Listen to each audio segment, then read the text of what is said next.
Hello there and good afternoon and welcome into the DreamHack Open EU Finals featuring Fortnite. It is great to have you guys here. My name is Adam Savage. Delighted to be back here hosting once again as we've got a great day's worth of Fortnite action coming your way. It's not just me on the desk though. I am joined by the almighty 11-2K, Shio Wager. Fellas, duos, Fortnite, $200,000 on the line. This is massive, Levin. We've got some great Fortnite coming. Everyone at home's way. Yeah, I don't know. It's something. It feels like we weren't here too long ago, but I can't seem to recall what it was fun.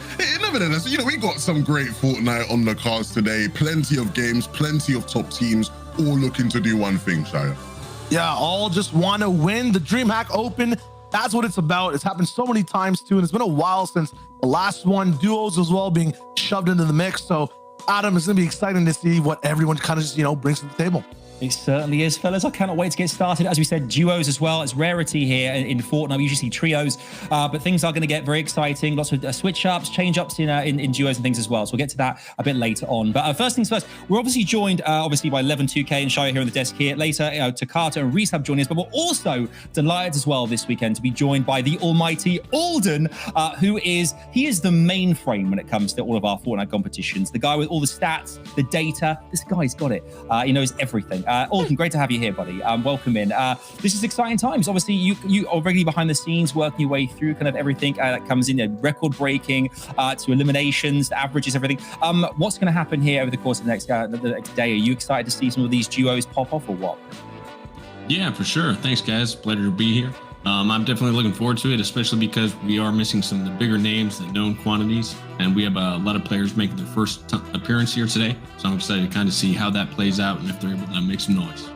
Yeah, when it comes to the difference from NA to EU, are we expecting more aggression today, or what's the big mix here? Yeah, I think typically we are, especially in these DreamHack Opens, we do see a little bit more aggression, especially when we do get more new players in.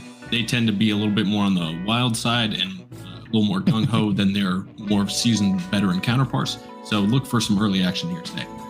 It's funny, I always thought that all our stats came from a computer. Good to know they turned them into a person. Nice to have you. Yeah, technology has come pretty far in these last couple of weeks.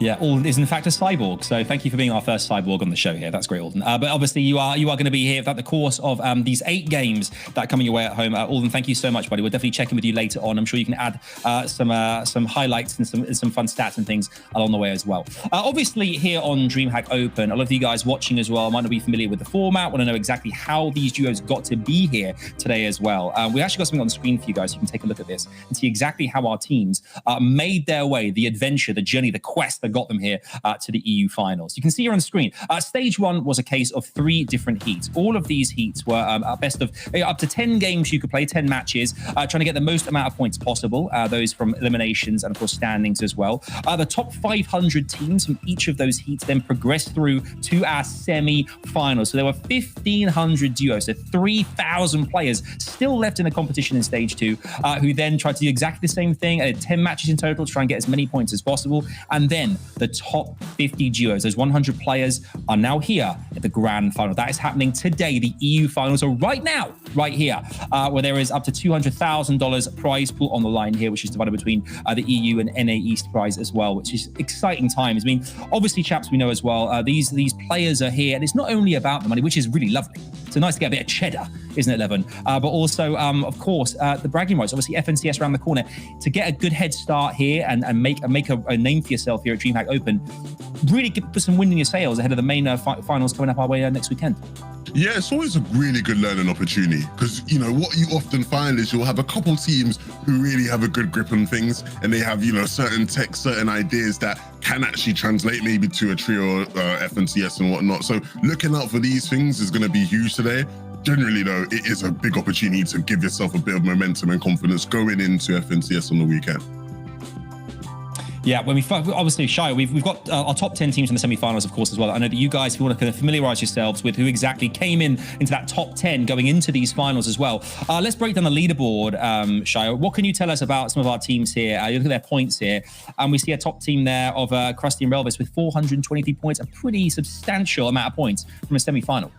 Yeah, definitely in terms of everyone in the top 10 at least. There's some legendary names. X2's Analex right there in 5th place. You got Badil Noah O'Reilly, Frey in here with leader. There's so many old names that we know, but at the top, people who are just up and coming. It's kind of a recent pattern we're watching across all regions. There's always new players who do really well in these, round threes, semis, all these different things from FNCS to DreamHack Opens.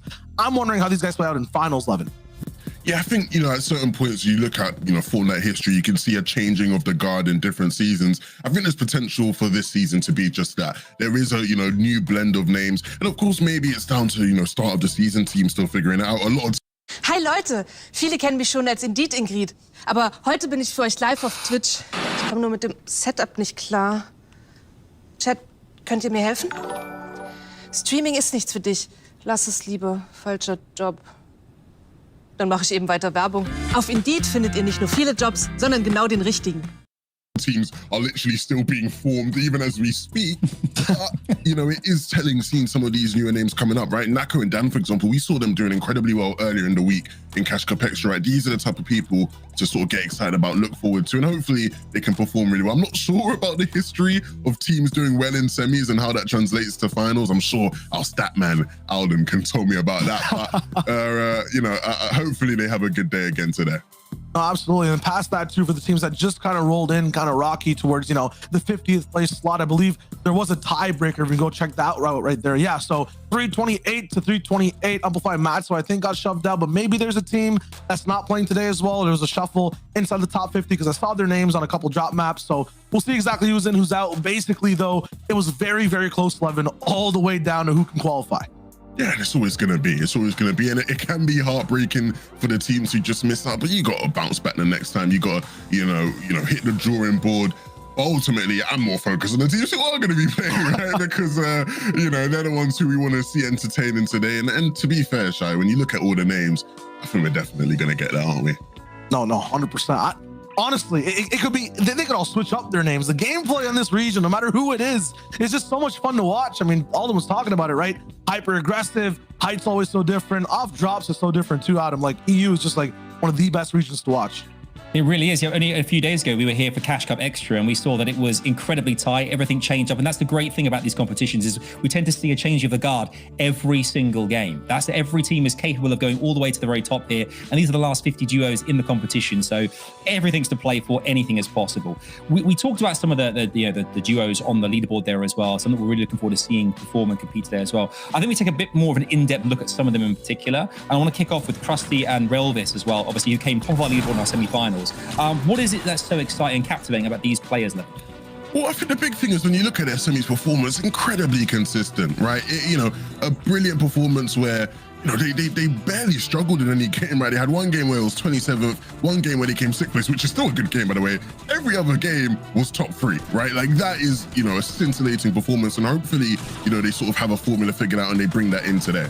100%. Let's and Passive as well, who are rolling in. Really good Cash Cup Extra performance. They were kind of like our main characters the whole time, but then all the way towards the very end kind of fizzled out, could not hold on to that consistency. Have a very calm type of play style, always analyzing what's happening next and pounced on it. It's just they need to be able to finish the day, have a very good names in history.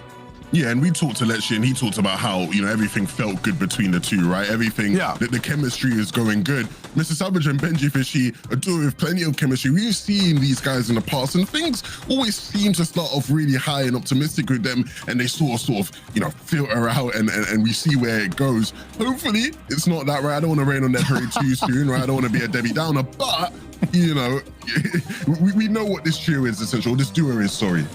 Yeah, no, for me, every time I'm watching them, I'm kind of on a beach because it's flip-flop. One day it'll be so good, the next might not be as such. For Mongrel Jerky as well, when it just comes to the teams they've been on historically, people split apart, this happens, that happens. I feel like they've always been kind of the wild cards of their teams respectively, doing the best things possible individually.